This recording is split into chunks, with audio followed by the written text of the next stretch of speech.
I think one thing that gets lost when I get to the Marlins is I get traded February 1st. We have our team's physical February 17th.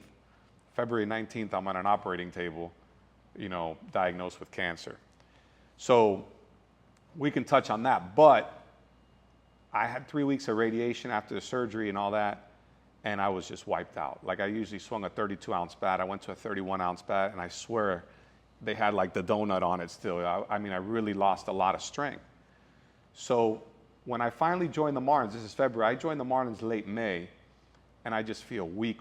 And, you're a little disappointed because this is my first full year. You want to really impress people, and you don't feel like you got, all the bullets in your gun that you usually go to battle with. So we're in Arizona. I don't know the exact date, maybe June, July-ish.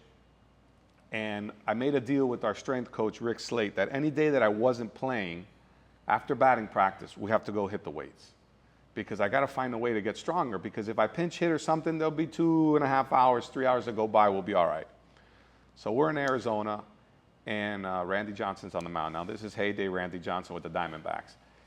Not in the lineup. I wasn't upset I wasn't in the lineup. We finished batting practice, go lift. So my lifting with him was a little more like off-season lifting because we're trying to gain strength, not just maintenance. We lift, come in, I'm sweating. 10 minutes before the game, I get a call from the manager. He says, hey, you're starting. And I'm like, what? Kevin Ory has something messed up in his hand. He's starting. So, the cynic in me is like, bro, did this guy just duck Randy Johnson?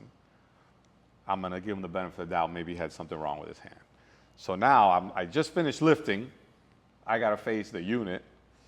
I think I flew out the first time. I was kind of happy I made contact. You're looking up at the gun. You're like, 98 slider, 92. Or you're like, oh, my God. And then my third at-bat, I take him deep. They bring in my fourth at-bat. They bring in, I think their setup man, I think it was Greg Olson. I got to hit up the middle. And my last at-bat was against our former closer, Matt Mantei, that threw 98 as well. And I think we were down a run. It was in the 9th inning, and I took him deep.